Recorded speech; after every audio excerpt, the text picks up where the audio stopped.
하나님, 사람이 떡으로만 사는 게 아니요 하나님 말씀으로 산다 하신 그 말씀 앞에 있습니다.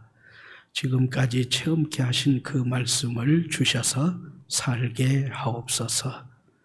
무익한 종을 불쌍히 여기사 말씀 운반 도구로 사용하셔서 선포하게 하옵소서. 말씀이신 예수님의 이름으로 기도합니다. 아멘. 아멘. 자, 그러면 그대로 시작하겠습니다. 인쇄물을, 오늘의 설교 전문 담긴 인쇄물을 함께 해 주세요. 우애하는 형제로 소문난 형제가 길을 갑니다. 길을 걷는데 형이 돌부리에 걸려 넘어졌습니다. 화가 난 형이 돌부리를 3개 걷어찼습니다. 여러분은 그러지 마세요.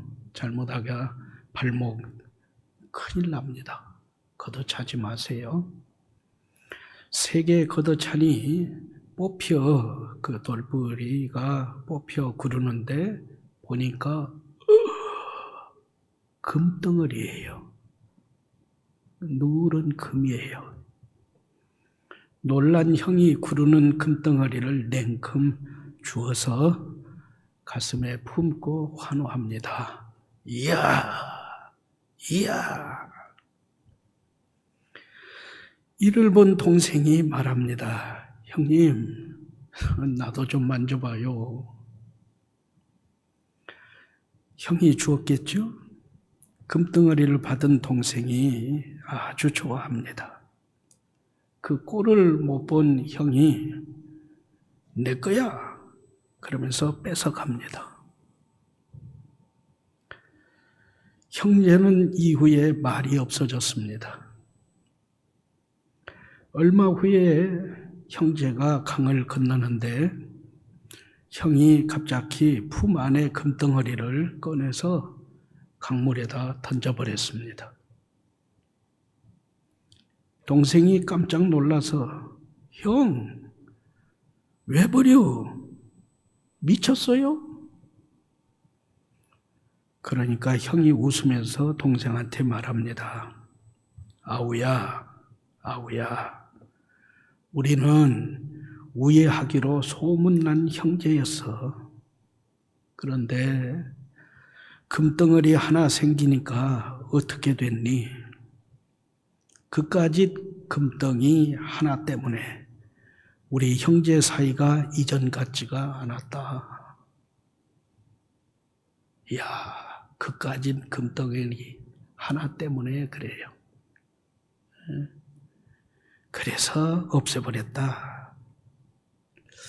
이럴 수 있을까요? 진짜 이럴 수 있어요? 이런 형과 같이 금덩어리를 포기하고 우애하는 형제, 그걸 지켜낼 수 있을까요? 자, 잠언 17장 1절 말씀입니다. 합독합니다. 시작. 마른 떡 한 조각만 있고도 화목하는 것이 제육이 집에 가득하고도 다투는 것보다 나으니라. 아멘. 한 번 더 하십시다. 시작. 제육이 집에 가득하고도 다투는 것보다 나으니라. 아멘. 사람마다 화목, 화평이 중요하다는 것. 아니, 화목, 화평이 인간 생존의 열쇠를 쥔 필수 요소임을 압니다. 그래서 화목, 화평을 상실하면 모두가 죽는다.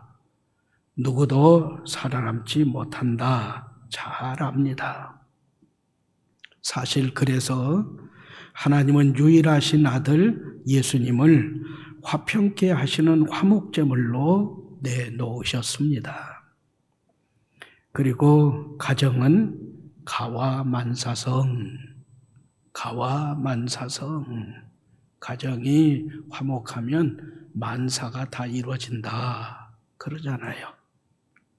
그리고 공동체는 저희 군대 생활할 때에도 중대장이 5번인가 바뀌었는데 중대장의 중대 지침에 꼭 들어가는 것이 인화단결. 그렇게 하면서 화목과 화평을 외칩니다. 그러나 화목, 화평은 외침이나 구호나 벽걸이 액자와 표구로는 결코 이루어지지 아니한다 함이 우리의 현실입니다. 그러면 어떻게 해야 화목, 화평의 열매가 풍성한 성도가 될까요? 화목, 화평의 열매가 풍성한 성산인이 될까요? 이제 여러분을 오늘의 말씀에 초대합니다. 말씀에 집중해 주시고 인쇄물에 집중해 주세요. 말씀은 교훈합니다. 먼저 화평케 하는 사람에 대한 오해를 바르게 잡으세요. 동그라미 1번, 천성적으로 태평한 사람, 안일한 사람을 화목, 화평케 하는 사람이다. 이렇게 말합니까? 아닙니다. 동그라미 2번, 진리를 왜곡하고 믿음을 상실하면서 죄인과 친해지는 것을 화목, 화평케 한다. 합니까? 아닙니다. 예수님은 단 한 번도 바리새인이나 가룟 유다나 빌라도와 화평하신 적이 없으셨습니다. 동그라미 3번, 평화가 파괴되는 희생을 감수하면서까지 화평을 도모해야 합니까? 아닙니다. 속지 마세요. 선교사 리빙스턴은 말합니다. 화평을 위해서라면 모든 일을 하겠다. 화평을 위해서라면 모든 일을 하겠다. 그렇지만 싸움만은 안 된다.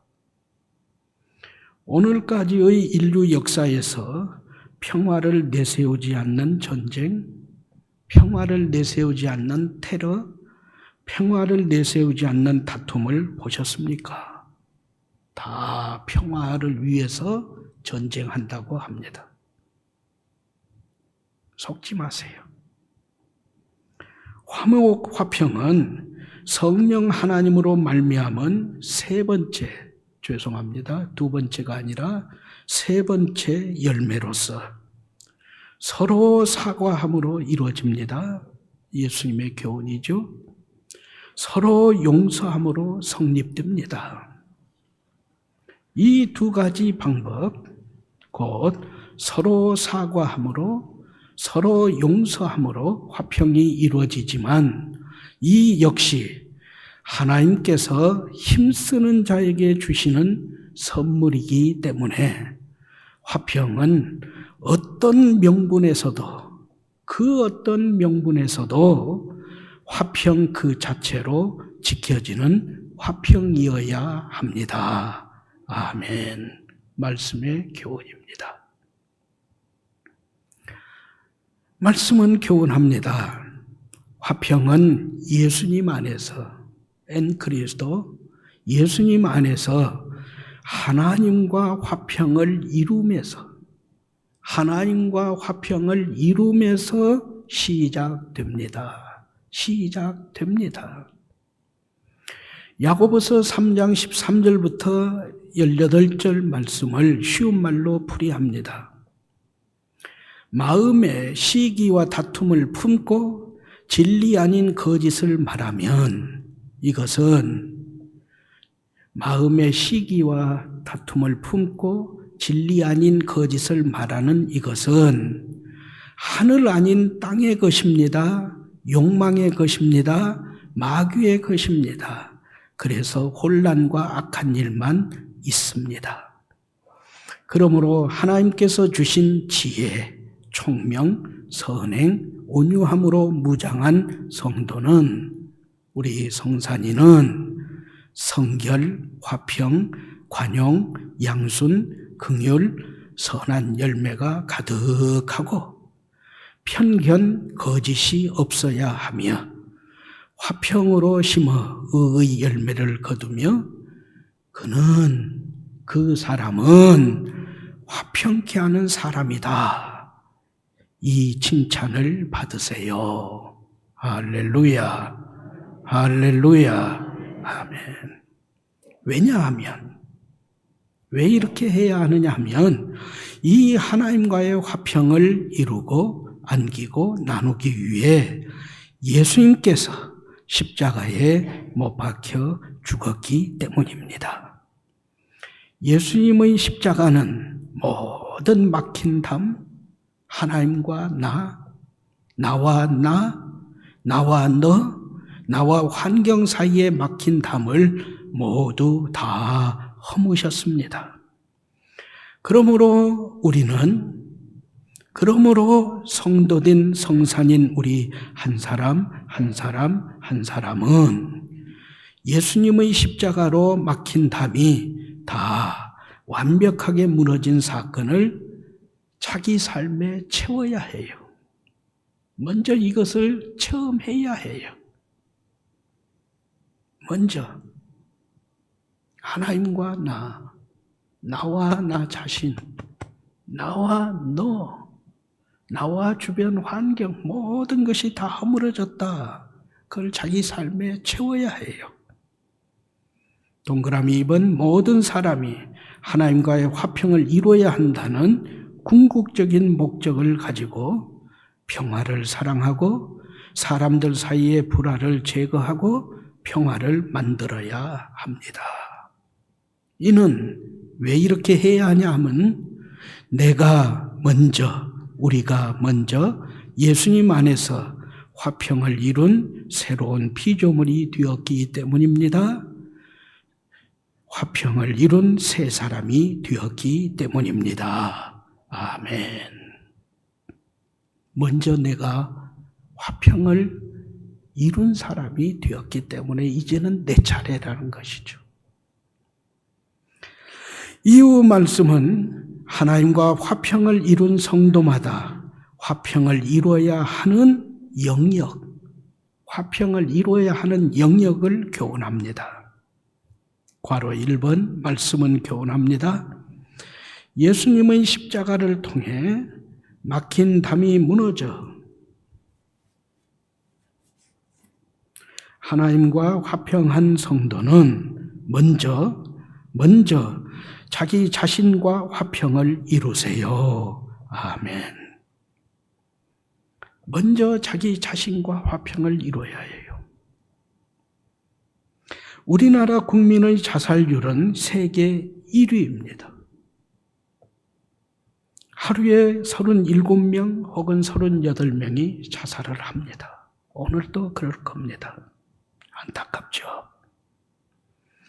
이렇게 자살하는 원인은 학자들의 견해에 따라 다르지만 공통점은 자신을 용납하지 못했기 때문이다. 자신을 통제하지 못했기 때문이다. 자신과의 화평을 이루지 못했기 때문이다 합니다. 말씀은 교훈합니다. 내가 잘나서가 아니라 하나님께서 나를 사랑해 주셨고 하나님께서 나를 용납해 주셨기 때문에 더디 노하시고 영원히 노를 품지 아니하시는 하나님의 사랑으로 자기를 통제하라. 내가 나를 통제하여. 그래서 서로 사랑을 실천하고 예수님 안에서 기뻐하고 화평을 이룬 성도임을 드러냅니다. 나는 나 자신과 화평을 이루었기에 나를 다른 사람과 비교하여 열등 의식에 사로잡히지 않습니다. 나는 나 자신과 화평을 이루었기에 반대로 아나무인 다른 사람을 무시하지 않습니다. 오직 오늘도 성결함으로 나를 지킵니다. 남에게 관용을 베풉니다. 이렇게 말하면서 살아가세요. 할렐루야. 아멘. 바로 이번 말씀은 교훈합니다.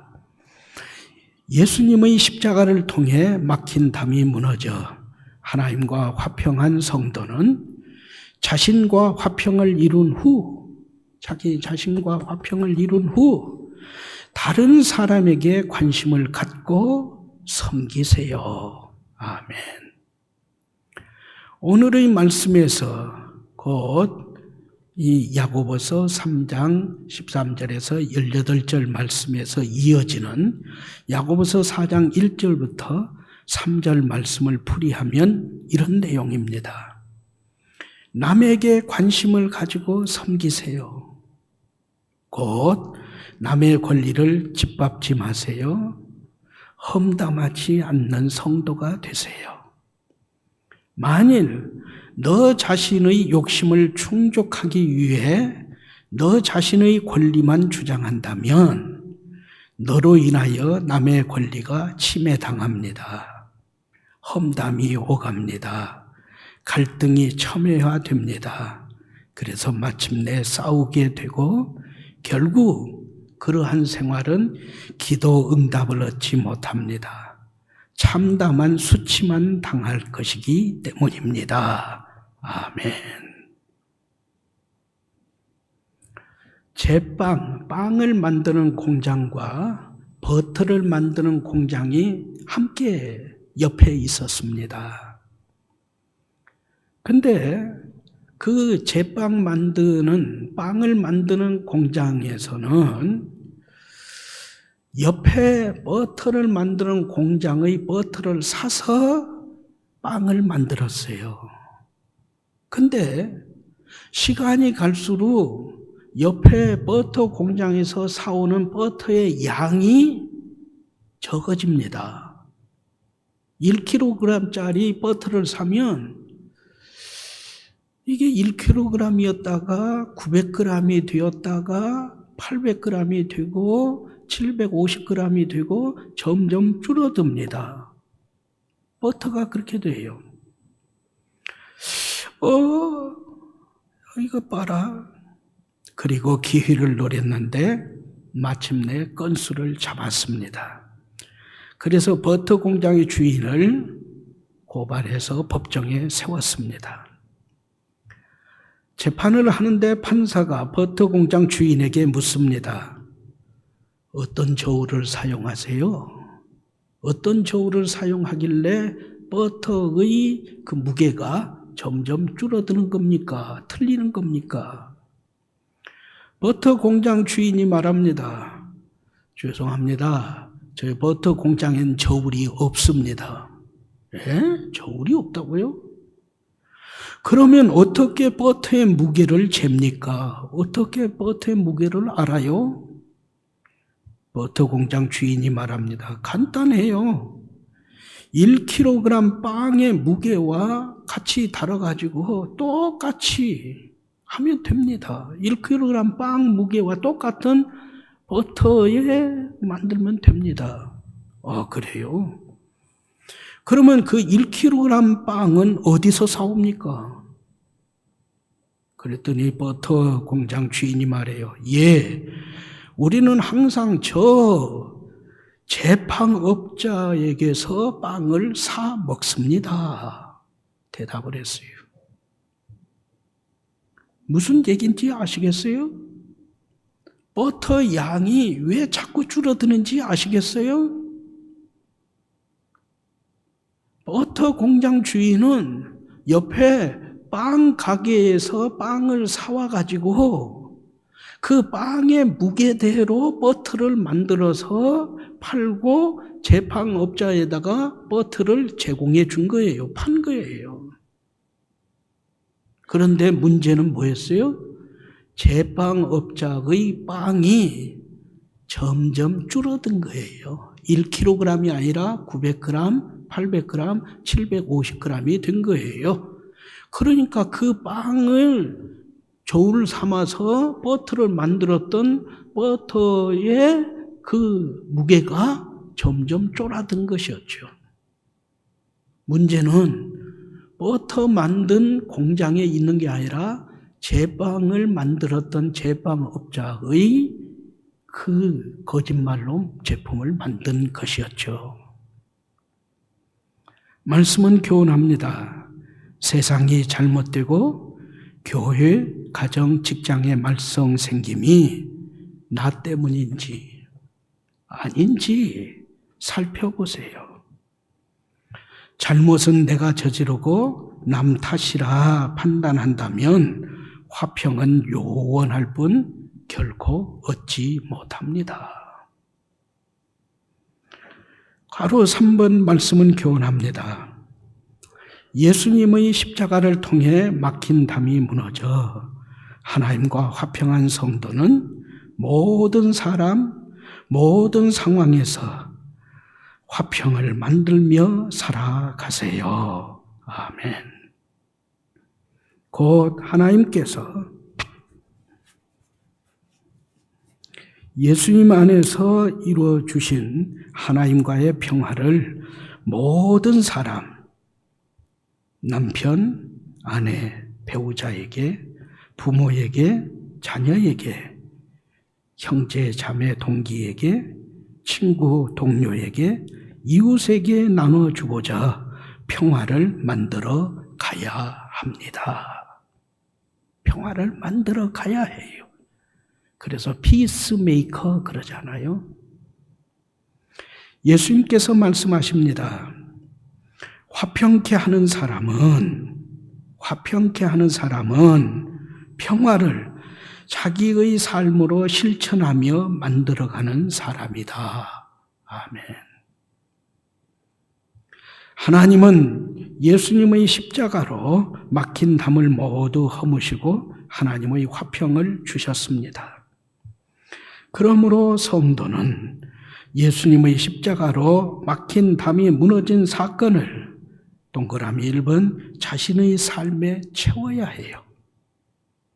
그리고 동그라미 2번 모든 사람이 하나님과의 화평을 이루어야 한다는 궁극적인 목적을 가지고 섬겨야 합니다. 할렐루야.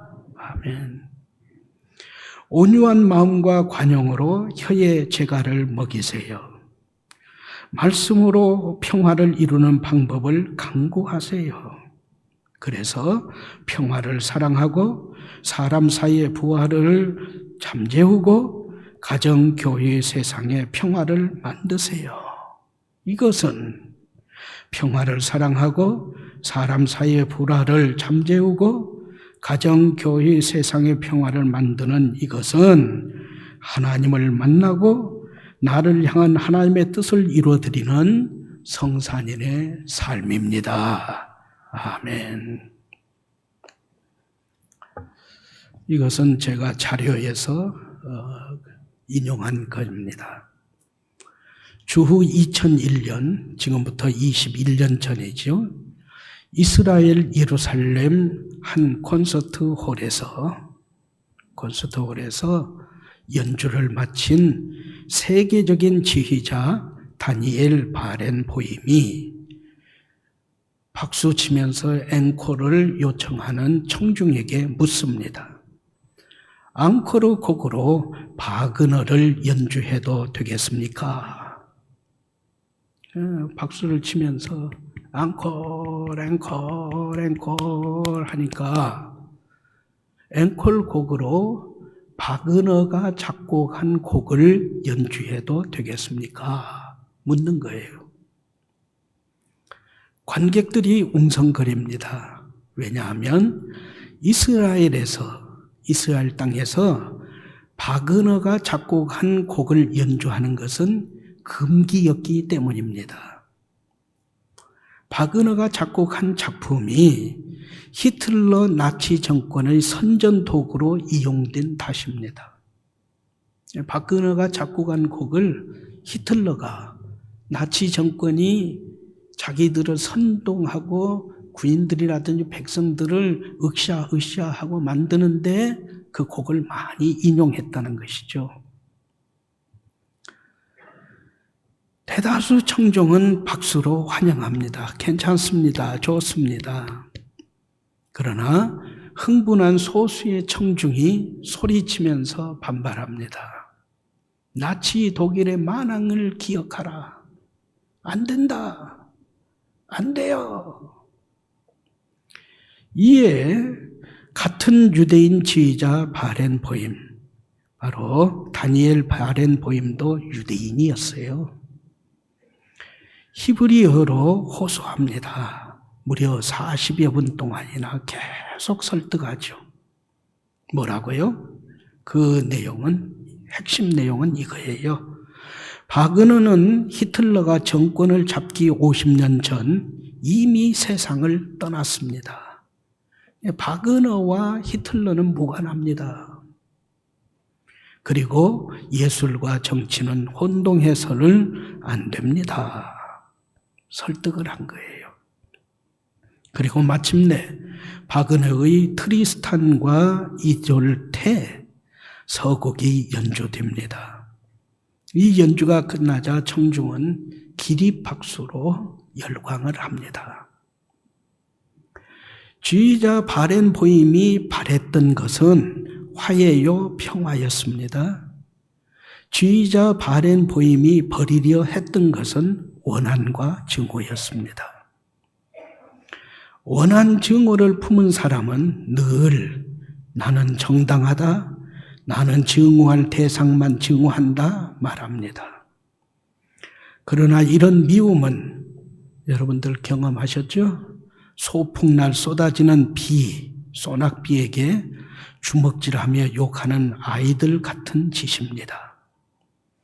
증오는 문제 해결보다 빚쟁이처럼 끈질기게 뒤따르며 괴롭히고 눈덩이처럼 불어납니다. 다른 사람들의 증오로 먹고 사는 무리가 있기 때문입니다. 남아프리카 공화국에서는 넬슨 만델라가 집권한 후 남아프리카 공화국은 20세기 초반까지 흑백이 첨예하게 대립했잖아요. 흑인을 노예로 부렸잖아요.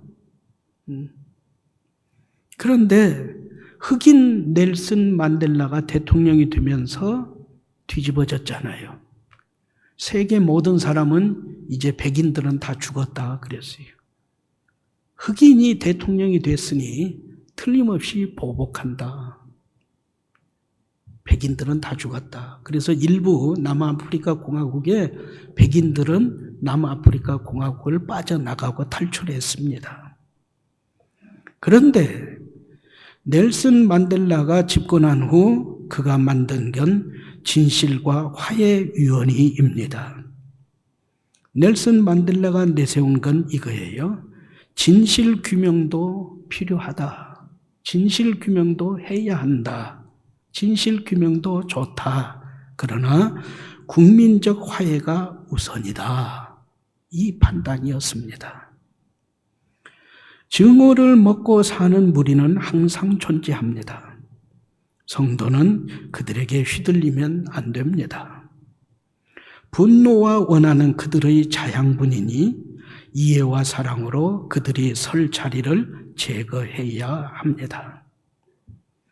하나님은 없다. 만일 하나님이 있다면 우리가 죽여버리자. 선동했던 사람이 무신론자 니체입니다. 그 니체가 한 말입니다. 화해하지 아니하는 사람은 잠을 설친다. 화해하지 않는 사람은 잠을 설친다. 이 내용은 맨 위에 주 2001년 여기서부터 잠을 설친다. 여기까지의 내용은 제가 2006년 12월 26일 중앙일보 이훈범 씨가 쓴 칼럼에서 인용하고 일부 내용은 제가 수정 편집했습니다. 말씀은 교훈합니다. 예수님의 십자가로 화평을 이루신 하나님, 그 하나님의 자녀된 성산인 여러분은 화해와 생생의 나라를 이루어 두 자리 뻗고 주님의 품에서 단잠을 이루세요. 아멘. 자, 시편 131편 1절부터 3절 말씀을 제가 쉬운 말로 풀이했습니다. 이 내용을 함께 큰 소리로 봉독합니다. 시작. 여호와 구원의 하나님, 이제 저는 교만한 마음을 버렸습니다. 오만한 길에서 돌아섰습니다. 너무 큰 것을 가지려고 하지 않고 분에 넘치는 놀라운 일도 하려 하지 않습니다. 오히려 저의 마음은 고요하고 평온합니다. 젖된 아이가 어머니 품에 안겨 있듯이 내 영혼도 젖된 아이와 같습니다. 이스라엘아, 이제부터 영원히 오직 주님만을 의지하여라. 아멘. 성산의 성도 여러분, 이제부터 영원히 오직 주님만을 의지하세요. 할렐루야. 아멘. 기도문을 한 목소리로 함께 드립니다. 시작.